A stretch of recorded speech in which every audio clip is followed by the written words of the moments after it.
ان في كلام بين الزمالك وما بين ميكالي. فرد للوكيل كايو زيلر وكيل الاعمال البرازيلي لميكالي، قال لم تحدث اي مفاوضات جاده ما بين ميكالي ونادي الزمالك. لم تحدث اي مفاوضات جاده.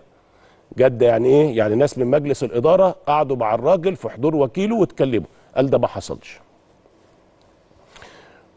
اكد تاني ميكالي للهدف من دقائق بالظبط انه لم يحدث اي تواصل ما بين اداره الزمالك وميكالي. فسأل يعني سالناه طب موضوع المنتخب الاولمبي، قال الكره الان في ملعب اتحاد الكره المصري. احنا قدمنا طلباتنا والكره الان في ملعب اتحاد الكره المصري.